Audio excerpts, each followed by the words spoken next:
자, 오늘은 왕들 중에서 아하스 왕을 한번 우리가 묵상을 해볼까 합니다.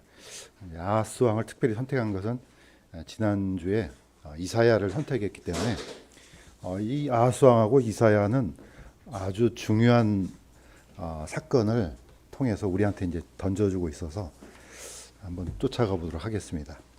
자, 이 아하스 왕을 딱 한마디로 짤막하게 우리가 이제 볼 수 있는 구절이 원래 세 군데에서 다 이렇게 성경에서 나오는데 열왕기하 16장, 역대기하 28장, 이사야 7장 세 군데에서 나오는데 오늘은 특별히 역대기하 28장에 있는 것을 한번 보겠습니다. 이것은 제가 요아스 왕이 어떤 사람인가를 짤막하게 설명할 수 있는 구절이라서 한번 뽑아왔습니다. 제가 한번 읽겠습니다. 그는 요아스 왕은 고난당할 때에 주께 더욱더 범법하였는데 이 사람은 곧 아하스 왕이니라. 그가 자기를 친 다마스쿠스의 신들에게 희생물을 드리며 이르되 시리아 왕들의 신들이 그를 도왔으므로 나도 그들에게 희생물을 드려 그들이 나를 돕게 하리라 하였으나 오히려 그 신들이 그와 온 이스라엘을 망하게 하였더라. 아하스가 하나님의 집의 기구들을 함께 모으고 하나님의 집의 기구들을 산산조각 내며 또 주의 집 문들을 닫고 또 자기를 위해 예루살렘의 모든 구석에 제단을 쌓으며 유다의 모든 떨어진 도시에 산당들을 세우고 다른 신들에게 분향하여 주 자기 조상들의 하나님의 분노를 일으키니라. 이게 뭐 더한 것들이 많은데 이걸 가지고 나누는 게 가장 좋은 것 같아요. 자, 이 말씀을 나누기 전에 약간 좀 생각해 볼 게 있는데 성경에서는 죄에 대한, 특히 이제 죄에 대한 단어가 종류가 아주 많이 나옵니다. 예를 들면은 우리가 이제 죄, 또 불법, 범죄, 뭐 여러 가지 것들이 있는데 사실 이 단어에 대한 개념이 쉽게 와닿지가 않습니다. 근데 그럴 수밖에 없는 게 본래부터 있었던 이 단어가 우리나라에서 시작됐으면 쉬울 텐데 다 이게 번역해서 들어오기 때문에 이걸 다 담아내기가 어렵습니다. 그래서 한번 잠시나마 뭐 조직 신학은 아니지만 그래도 옛날을 기억하면서 한번 보도록 하겠습니다. 죄, 영어로는 sin라고 sin으로 이렇게 번역이 되는데 이게 본래는 단어가 이제 이걸 듣다 보면 외울 수 있습니다. 하타라는 단어가 있습니다. 원어. 헬라어로는 하마르티아가 있는데 사실 이게 엄청나게 범위가 넓습니다. 그러니까 한마디로 말하면은 하나님의 성품, 하나님의 척도에 이르지 못한 모든 죄. 그래서 사실 이 단어에서 하마르탈러지가 나오죠. 죄론이라는 조직신학이 이렇게 나오는데 왜냐? 이게 전체를 다 포함하고 있기 때문에 그렇습니다. 자, 밑에 있는 그림처럼 보통 우리 이제 신학 일반적으로 아는 사람들이 관역을 벗어났다 이렇게 표현을 씁니다. 이것도 맞는 표현이죠. 관역을 벗어났을 뿐만 아니고 어떤 성품의 기준에 못 미치는 모든 죄가 다 포함됩니다. 그래서 로마서에 보면은 여기에 알맞는 그런 표현이 여기 있습니다. 이것도 제가 읽겠습니다. 기록된 바 의로운 자는 없나니 단 한 사람도 없으며 깨닫는 자도 없고 하나님을 찾는 자도 없으며 그들이 다 길에서 벗어나 함께 무익하게 되고 선을 행하는 자가 없나니 단 한 사람도 없도다. 사실 이걸 기록하고 있는 사도 바울을 포함해서 아담의 후손 중에 단 한 사람도 없습니다. 그래서 이걸 전부 다 죄인 이렇게 합니다. 표현을. 자, 두 번째는 이 죄하고 비슷한 게 이런 게 있을 겁니다. 불법. 불법이나 범죄나 막 비슷하죠. 근데 이것도 역시 이 속성이나 개념을 담아내기 힘듭니다. 이제 영어로는 이니쿼티라고 이렇게 번역을 했는데 헬라어는 이 원어로는 아본 또는 아노미아라고 이렇게 표현했는데 이거는 약간 죄 중에서도 이렇게 좀 뒤트는 죄. 하나님께서 주신 말씀이 있는데 꼭 안 지키는 건 아니에요. 지키는데 어떻게 하느냐? 지키는 척하는 왜곡하는 죄. 뒤틀어서 지키는 죄. 그러니까 약간 소극적인 좀 속성이 있죠. 자, 이런 죄에 가장 좀 걸맞는 사람들이 바로 사두개인과 바리새인과 서기관들 이런 종류죠. 그래서 예수님께서도 서기관들과 바리새인들 위선자들아 너에게 화가 있을지어다 너희가 잔과 대접의 것은 깨끗이 하되 그 속은 강탈과 과도함으로 가득하게 하는도다. 이런 종류의 이제 제들이 있는데, 그러니까 이 사람들이 하나님을 대적하는 건 아니잖아요. 하라는 건 하는데 제대로 하지 않는 거, 이런 걸 이제 뭐 어떻게 이제 표현하기가 어렵습니다. 근데 어쨌든 번역은 불법으로 이렇게 이제 표현을 했습니다. 자, 또 한 가지는 이제 마지막으로 좀 살펴볼 게 있는데 바로 이런 죄입니다. 범법으로 이렇게 번역을 했더라고요. 트랜스레그레션 영어로는 돼 있고 리벨리언으로 돼 있습니다. 자, 이 원어는 아까는 소극적인 죄였는데 이거는 아주 적극적인 죄예요. 그냥 하나님을 향해서 주먹을 흔드는, 이 밑에 있는 그림처럼요. 니무롯처럼 탑을 쏘아가지고 한번 해봅시다. 이제 이런 사람이잖아요. 감히 하나님을 향해서 그냥 정면 도전하는 이런 죄가 이제 이 페사나 파라바시스 이제 이런 용어를 씁니다. 그런데 어쨌든 이 번역적인 각 나라의 어떤 개념이 있기 때문에 이걸 표현하기는 힘듭니다. 아까 우리가 읽었던 건데 이거는 역대하 28장 2절에서 4절까지 있습니다. 자, 아하스 왕이 이러한 악행을 저질렀다는 것을 이제 표현하려고 한 겁니다. 제가 다시 한번 읽겠습니다. 그가 이스라엘의 왕들의 길로 걸었으며, 이거는 이스라엘 왕들은 바로 북조를 얘기합니다. 북이스라엘. 또 바알들을 위해 부어 만든 형상들을 만들었더라. 그가 흰놈의 아들의 골짜기에서 분향하며 주께서 이스라엘 자손 앞에서 쫓아내신 이교도들의 가증한 일을 본받아 자기 아이들을 불 속에서 태우고 또 산당들과 작은 산 위에 모든 푸른 나무 밑에서 희생물을 드리며 분향하였더라. 남유다 왕들 중에 이렇게 극악무도한 왕은 사실 없습니다. 저기 북쪽에 있는 이 아합 왕도 우리가 아합 왕도 이렇게 머리를 극적이면서 돌아갈 뻔한 그 정도로 아무리 아합 왕이 악해도 자기 아들을 불 속에다가 던져서 이렇게 희생제물을 드리는 거는 기록은 없거든요. 근데 이 왕은 아예 그냥 이 흰놈의 골짜기라 그러면 이스라엘 남쪽에 있는 쓰레기를 태우는 그런 장소입니다. 근데 거기는 또 이렇게 이방신들에게 암몬족 속의 신 몰렉에게 제물을 바치는 이제 그런 일들이 행했는데 이 왕이 바로 그런 짓을 행했습니다. 그러니까 어떻게 보면은 모든 죄악은 전부 다 저질렀다고 볼 수 있습니다. 그러니까 어떤 왕도 이렇게 극악무도한 죄를 저질렀던 왕은 아마 찾아보기 힘들 겁니다. 바로 그 왕이 아하스 왕입니다. 자, 그 왕들의 이름을 보면 되게 헷갈리잖아요. 뭐 요아스, 아하스, 요시야 되게 헷갈리죠. 외우기가 쉽습니다. 어떻게 해요? 아하스. 아주 극악무도한 왕이구나. 이렇게 외우면 됩니다. 자, 바로 이 아하스 왕은 우리가 몇 주 전에 외웠던 우시야 왕, 바로 우시야 왕의 손자입니다. 그 다음에 우시야 왕의 할아버지가 바로 요아스 왕이죠. 그러니까 요아스, 우시야, 아하스 이렇게 외우면은 이 세 왕의 공통점이 이제 드러납니다. 자, 이런 왕을 하나님께서 가만 놔두시겠냐고요. 당연히 하나님께서 가만 안 놔두죠. 자, 그렇게 해서 하나님께서 이 왕을 징벌합니다. 자, 이것도 제가 읽겠습니다. 하나님께서 그를 시리아 왕의 손에 넘겨주심에 그들이 그를 치고 그들 중에서 큰 무리를 포로로 사로잡아 다마스쿠스로 끌고 갔으며 또 그분께서 그를 이스라엘 왕의 손에 넘겨주심에 그가 크게 살육하며 그를 찾더라. 그러니까 하나님께서 이런 왕을 그냥 멸절시키는 것이 아니고 저기 시리아와 북이스라엘을 향해서 그 도구를 삼아서 이 왕을 아주 이제 징계를 내리죠.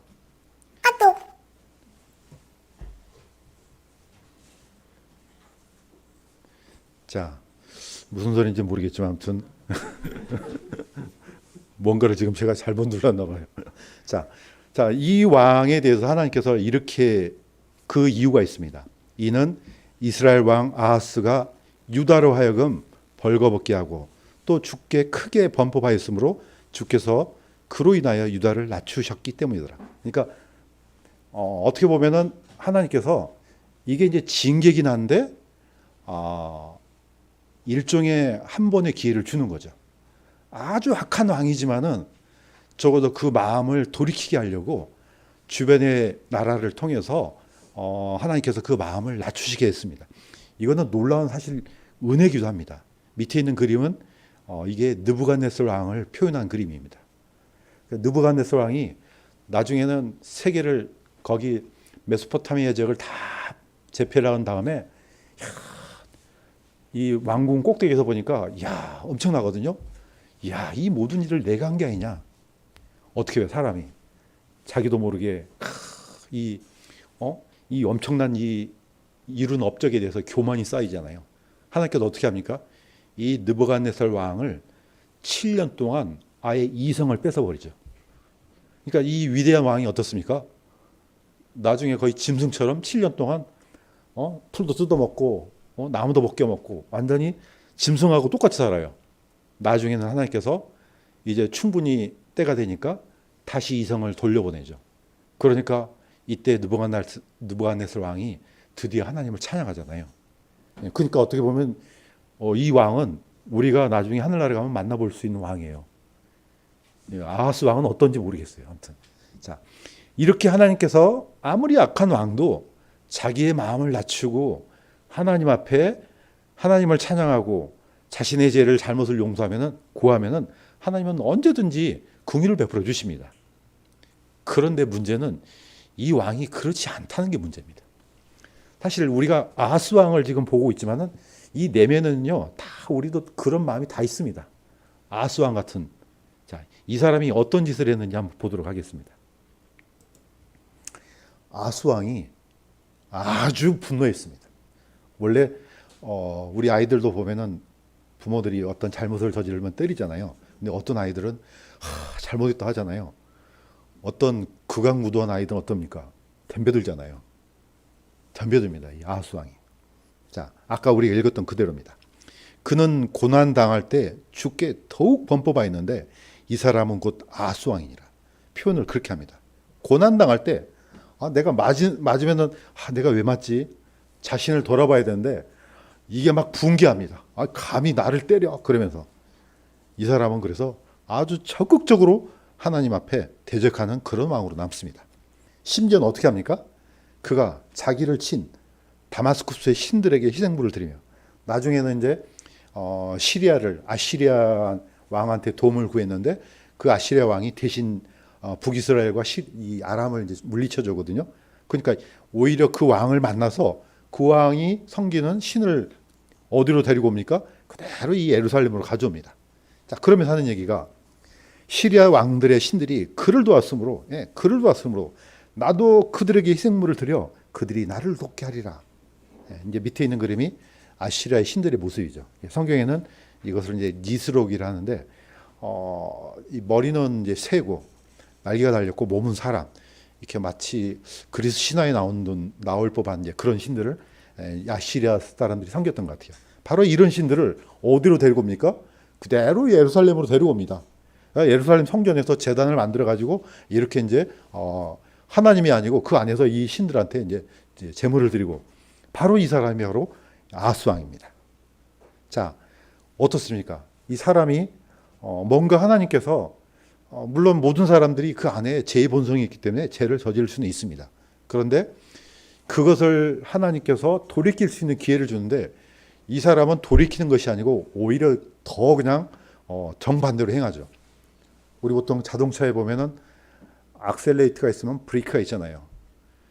브레이크가 왜 있습니까? 속도가 너무 빨리 나면은 밟으라고 있는 거죠.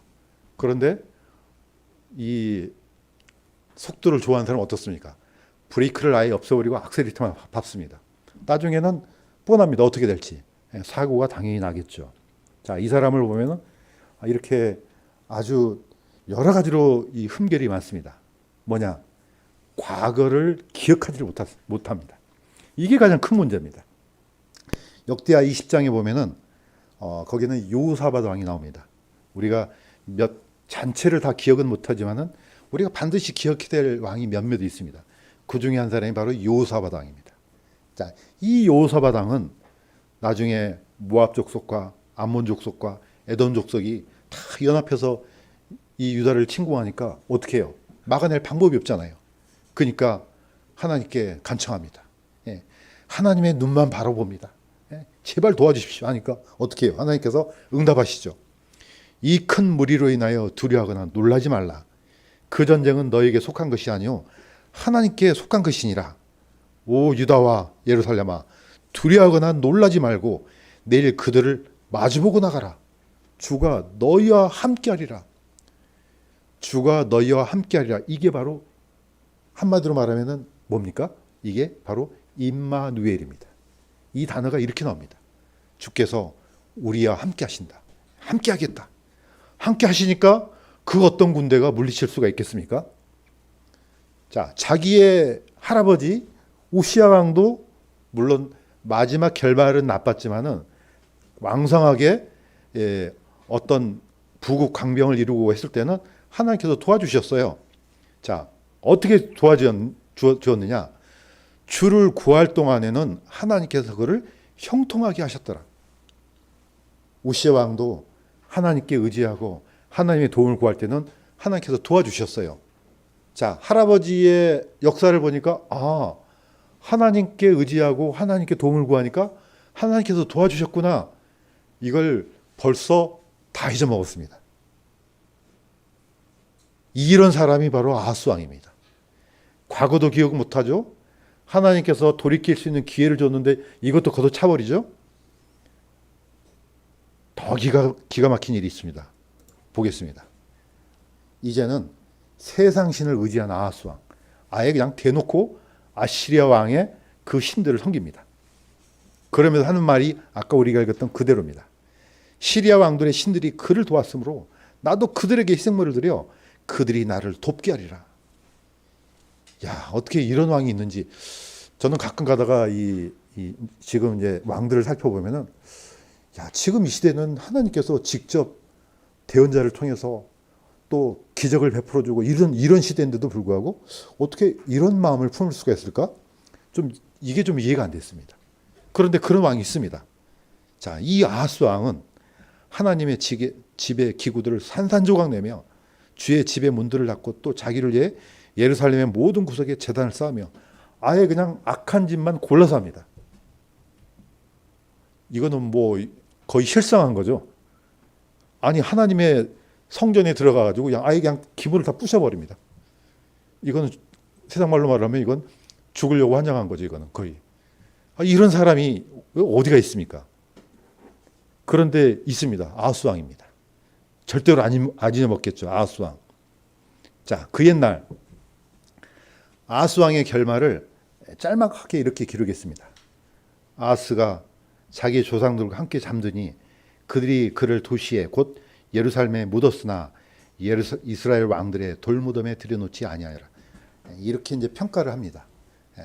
대부분의 왕들이 죽으면은 적어도 다윗의 왕조의 무덤에 같이 묻히는데 이 왕은 묻히지를 못합니다.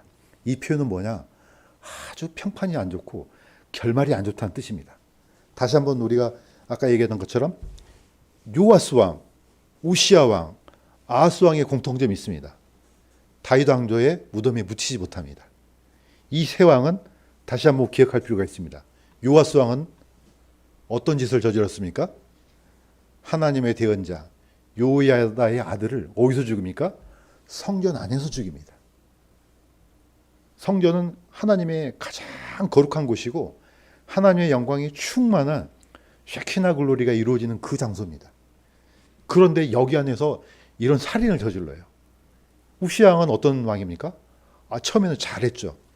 나중에 너무 교만해져서 제사장들만 분향하는 그 분향단을 뺏어가지고 자기가 직접 분향하잖아요.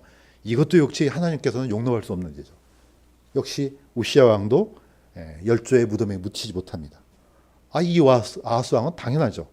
그냥 하나님의 성전에 들어가고 모든 기물을 부셔버렸는데 가만 안 두겠습니까? 이 왕도 역시 묻히지 못합니다. 자, 하나님께서 이 세 왕의 공통점을 들어서 하나님에 대한 예배, 하나님에 대한 이름, 하나님의 갖춰야 될 이런 예를 갖추지 못한 왕들은 반드시 이런 결말을 맞이하게 된다는 것을 우리가 우시야 왕을 통해서 배울 수가 있습니다. 자, 그런데 이 아하스 왕에 대해서 아하스 왕이 그런데 우리한테 굉장히 중요한 사건 하나를 전해줍니다. 그게 왜 어떤 거냐? 바로 이사야하고 관련되어 있습니다. 한번 보도록 하겠습니다. 자, 우리가 이제 전체를 딱 봤는데 이사야가 뭘 전해줍니까? 임마누엘이라는 단어를 전해주죠. 자, 여기에 보면은 이사야 7장 14절에 제가 한번 읽겠습니다. 보라, 처녀가 잉타하여 아들을 낳을 것이요 그의 이름을 임마누엘이라 하리라. 이 아이가 악을 버리고 선을 택할 줄 알기 전에 네가 미워하는 두 왕의 땅이 황폐하게 되리라. 자, 이거는 개혁 성경을 좀 인용했어요. 왜냐하면 이 큰정역은 너무 좀 번역이 좀 어렵게 됐습니다. 이거는 이해하기가 쉽습니다. 두 왕의 땅이 황폐하게 되리라. 이 바로 두 왕이 바로 북이스라엘과 시리아입니다. 이 시리아가 나중에 아시리아에 의해서 전멸되죠. 이 이야기를 왜 전해주고 있냐 이거죠. 이사야가. 자, 그런데 같은 얘기인데도 불구하고 약간 다른 이름을 줍니다. 어떤 이름을 주느냐? 성경에서 가장 긴 이름, 이거 성경 퀴즈 시간이 많이 나오죠. 발음하기도 힘들죠. 예, 마엘살랄 하스바스. 가장 긴 이름입니다. 이거는 기억할 수 있겠죠. 누구의 아들입니까? 이사야의 아들입니다. 그런데 똑같습니다. 이 아이가 내 아버지여 내 어머니하고 부르짖을 줄을 알기 전에 다마스쿠스의 재물과 사마리아의 노량물이 아시리아 왕으로 옮겨지리라. 앞에 구절하고 약간 비슷하지 않습니까? 위에 있는 구절은 두 왕의 땅이 황폐하게 되리라. 자, 왕국이 망한다는 뜻이죠. 밑에 것도 마찬가지입니다. 다마스쿠스의 재물과 시리아와 아람과 사마리아, 북이스라엘이 망한다는 겁니다. 그러면서 이사야가 이 임마누엘이라는 단어를 처음으로 가지고 옵니다. 우리는 이 구절을 통해서 마태복음에 있는 예수 그리스도를 떠올립니다. 자, 왜 그러면은 이게 비슷한 것 같은데 아닌 것 같은 이런 현상을 우리가 경험할 수 있습니까? 바로 임마누엘이라는 단어 때문에 그렇습니다. 아까도 얘기했던 것처럼 임마누엘은 하나님께서 우리와 함께 하신다 이 뜻입니다.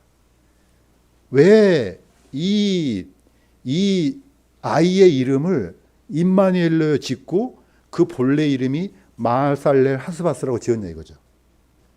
이 배경을 다시 한번 말씀드립니다. 자, 북이스라엘과 시리아, 아람이 동맹을 맺었습니다. 드디어 남유다를 침공하기 위해서. 이때 당시 때는 아시리아를 향해서 거의 대부분의 나라가 반아시리아 정책을 취했습니다. 그런데 유다는 여기에 동조하지 않았어요. 그러니까 블레셋과 밑에 에돔이 먼저 치고 올라갑니다. 위에서는 동맹을 맺어서 아예 예루살렘을 박살내려고 준비를 하고 있습니다. 사방의 적이에요. 그때 바로 이사야를 보내서 구원을 약속하죠. 자, 하나님을 의지해서 구원을 이제 하나님께서 이사야를 통해서 거기서 이 위급한 상황에서 구원을 약속하는데 이 아하스 왕이 거절해 버립니다. 아, 이것도 참 이해가 안 되는 사람이에요. 아무튼 이러니까 그 왕하고 상관없이 유다 백성들이 구원을 약속하죠. 이걸 그대로 다시 가져가면요, 일종의 프랙탈 구조임을 알 수가 있습니다. 왜 그런가 한번 보겠습니다. 아하스 왕 시대와 헤롯 왕 시대가 너무 닮아 있습니다. 자, 이건 다시 한번 읽겠습니다.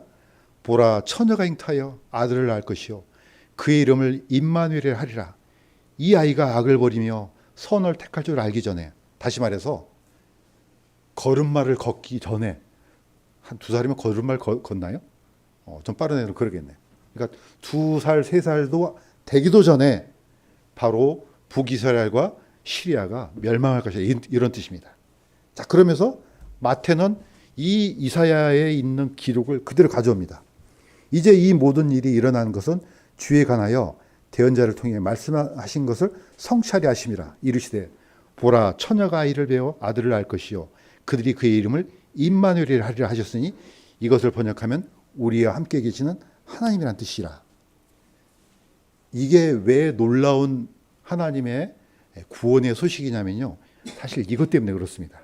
이제 거의 마무리하겠습니다. 아하스 왕 시대를 다시 한번 설명합니다. 자, 밑에 있는 에돔과 이 블레셋이 침공해서 거의 나라를 거의 흔들어 놓습니다. 이제 북쪽에서는 시리아하고 북이스라엘이 동맹을 맺어서 이제 침공하기 전입니다. 그때 이사야는 바로 이렇게 기록합니다. 어떤 이가 다윗의 집에 구하여 이르되 시리아가 에브라임과 동맹을 맺었다 하므로 왕의 마음과 그의 백성의 마음이 숲의 나무가 바람에 흔들리는 것 같이 흔들리니라. 이게 아하스 왕 시대입니다. 자, 왕은 아주 악합니다. 이 왕이 악하면은 그 밑에 있는 누가 힘듭니까? 백성들이 힘들죠. 그 고통의 무게를 그대로 백성들이 전가합니다. 밑에 짊어지는 거죠. 그러면서 마태가 이걸 그대로 씁니다. 뭐라고 쓰느냐? 이것은 대언자 이사야를 통해 말씀하신 것을 성찰이 하심이라. 이르되 스불론 땅과 납달리 땅과 요르단 건너편 바닷길 옆 이방인들의 갈릴리여 어둠 속에 앉은 백성이 큰 빛을 보았고. 누구를 이야기하는 거죠? 예수 그리스도죠. 이 아하스 왕 시대에 유다 백성들은 어디다가 소망을 둘 데가 없습니다. 왕은 저렇게 날뛰지 사방에서는 외적들이 쳐들어오지 어디로 도망갑니까? 이 아하스 왕 시대하고 헤롯 왕 시대가 너무 닮아 있어요. 왜냐? 헤롯 왕도 똑같습니다. 자기 권력이 이태로우니까요. 자기 첫째 부인도 죽여버리죠. 자기 아들도 죽여버리죠. 나중에 어떻게 합니까? 베들레헴에 있던 그 지경에 있는 2살 아래로는 다 죽여버립니다. 아주 사악하기가 거의 막상막하예요. 이런 왕 시대에 백성들이 어떻게 살 수 있겠습니까? 헤롯 왕 시대 유다를 한번 보세요. 나라는 로마의 압제 아래 있지. 뭐 주권이 없으니까 뭐라고 하기가 어렵잖아요. 어디다 소망을 둘 데가 없습니다. 자, 이때 누구를 보냅니까? 하나님께서 임마누엘 표적을 보내죠. 그 표적이 아하스 왕 시대 때는 마알셀라를 한스받습니다. 이 아이를 보내서 표적으로 삼겠다는 거죠. 유다를 구원하겠다는 겁니다. 그래서 유다가 구원받습니다. 자, 헤롯 왕 시대 때는 누굽니까? 바로 예수님입니다. 이 예수 그리스도를 통해서 구원을 확증하죠. 두 역사의 구원의 역사가 비슷하잖아요. 이게 거슬러 올라가면 누가 생각납니까? 그 옛날 모세 아기를 보내잖아요. 모세를 통해서 그 아기가 나중에 자라서 이스라엘 구원하는 구원자가 되는 것처럼 이 구원의 역사가 이렇게 흘러갑니다. 그때 당시 때 백성들의 그 마음 상태, 밑에 있는 그 촛불처럼 이걸 뭐라 그럽니까? 풍전등화, 다른 말로 하면 백척간두 또 있습니까? 뭐 모든 걸 다 붙여도 아마 이걸 설명하기 힘들 겁니다. 이제는 죽었구나. 어떻게 우리가 이 상황을 헤쳐나갈 수가 있을까? 개인적으로도 보면은 이런 상황들이 분명히 있을 겁니다. 각 개인들이 살아가면서 이런 시점이 반드시 옵니다. 사방을 둘러봐도 어떻게 헤어날 데가 없는 거예요. 사람의 어떤 도움도 필요가 없어요. 뭐라고 하기도 어려워요. 이때 누가 옵니까? 이때 구원자는 오직 하나님 뿐입니다. 요사밧 왕은 그때 하나님을 바라봤습니다. 그러니까 어떻습니까? 하나님께서 그의 구원자가 되어 주셨습니다. 이 아하스 왕 시대 때도 마찬가지입니다. 위대한 대언자 이사야를 통해서 그의 아들을 통해서 구원의 표적을 삼았습니다. 그랬더니 과연 하나님께서 유다를 구원했습니다. 예수님 시대 때도 똑같은 것이 반복이 되죠. 그래서 우리가 계속해서 반복하지만은 뭔가 어디서 본 것 같은데, 이거는 그 옛날 사건하고 뭔가 비슷한데, 이것을 이제 신학적으로는 모형론이라고 하죠. 모형론이라는데 우리는 약간 다른 용어를 썼습니다. 구원의 역사의 프랙탈 구조. 똑같습니다. 어떤 하나의 형상이 있는데 그걸 쪼개 보면은 똑같은 형상이 또 나옵니다. 계속해서 나옵니다. 예수님께서 나중에 이 유다 백성들이 기다리는 메시아를 기다릴 때 예수님이 오시잖아요. 올리브산 동쪽으로 오시죠. 그 시점도 똑같습니다. 물론 우리는 먼저 부활해서 예수님 품에 안기지만은 이 땅에 남아 있는 유대인들 중에 참으로 이 구원을 바라는 사람들이 있을 때 하나님께서는 이 구원자를 보내주십니다. 이때 이 사람들이 어떤 마음으로 주님을 맞이하겠습니까? 그래서 스가랴서 14장이 그렇게 나오는 겁니다. 자, 이걸 그대로 우리의 삶 속에서 적용하면서 여전히 우리의 구원자는 하나님이요, 우리의 힘은 하나님이요, 우리의 구원의 빛은 오직 하나님이심을 날마다 고백하면서 우리 각자 헤어날 수 없는 이 엄청난 이 고난 속에서